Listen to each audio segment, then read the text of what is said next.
ताकत तो कुछ भी नहीं होता, बस वह थोड़ी सी गंदी हो जाती है। जितना ज्यादा रंग गहरा होगा उतना ही ज्यादा ताकतवर वह इंसान होगा जो उस गोल चीज को छू रहा है। तो इसका मतलब है कि वह एक एफ टीयर का लूजर है।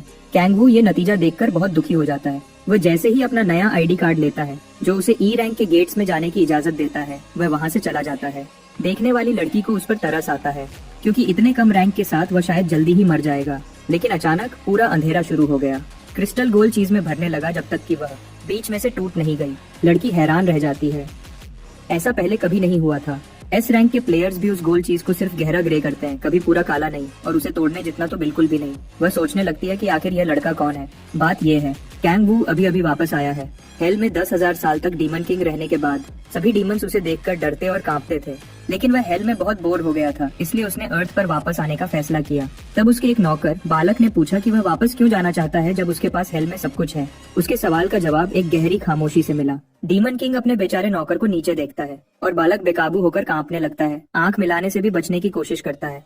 बालक के चेहरे से ठंडा पसीना बहने लगता है जब उसे डीमन किंग की ग्लटनी की ताकत याद आती है। यह ताकत डीमन किंग को उन डीमंस के शरीर और ताकतें एब्जॉर्ब करने देती है जिन पर वह हाथ रखता है। इसने हेल के 7 राजकुमारों का भी अंत किया था जो एक दूसरे को मारने के लिए बहुत ताकतवर थे। वापस थ्रोन रूम में छोटे डीमंस डर से कांप रहे हैं क्योंकि उन्हें लगता है कि उनका राजा उनसे नाराज है। ग्लटनी की ताकत का खतरनाक ऑरा बालक पर छा जाता है और वह ऐसा लगता है जैसे उसने अपनी किस्मत मान ली हो। तब डीमन किंग जवाब देता है और पूछता है कि उसके पास सब कुछ कैसे है, यह कहते हुए कि वह हेल में 10,000 साल से है। वह उन्हें बताता है कि वहाँ का वही बोर करने वाला नजारा और रोज का खून खराबा उसे उस जगह से और ज्यादा तंग कर चुका था। वह अपना हेलमेट उतारता है और हम आखिरकार अपने बेचारे हीरो कैंग वू से मिलते हैं, जिसे उसकी अपनी कहानी के पहले चैप्टर से ही निकाल दिया गया था। उसका चेहरा गुस्से से भर जाता है और वह कहता है कि उसके पास सब कुछ होने के लिए कुछ तो होना चाहिए। बालक सोचता है कि कांग वू भूखा है और कुछ डीमंस को अपने राजा के लिए खाना तैयार करने को कहता है। नौकर एक ट्रे के साथ दौड़ते हुए आते हैं और बालक कांगवू को बताता है कि भले ही खाना बेकार हो, उसे बेचारे नौकर की वफादारी देखनी चाहिए। बालक ट्रे खोलता है और अपने राजा को एक घिनौना ऑक्टोपस का सिर पेश करता है। कैंग वू उसे खाने से मना कर देता है और बालक के सिर पर फेंक देता है। इतनी गंदी और घिनौनी चीज कोई भी आम इंसान खाना नहीं चाहेगा।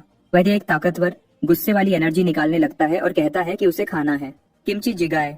डीमंस हैरान हो जाते हैं कि कांग वू किस बारे में बात कर रहा है। वह पागल जैसे चिल्लाने लगते हैं और सोचते हैं कि यह खाना उनके राजा के लिए सबसे अच्छा भोजन है।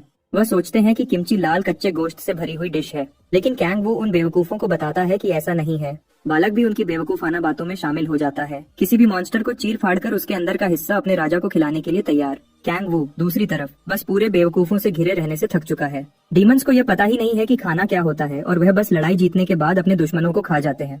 बालक सोचता है कि हेल के 7 राजकुमारों को मारना कैंग वू के लिए अच्छा मनोरंजन है, लेकिन वह लड़का तो बस एक आम इंसान की तरह नॉवेल्स पढ़ना चाहता है।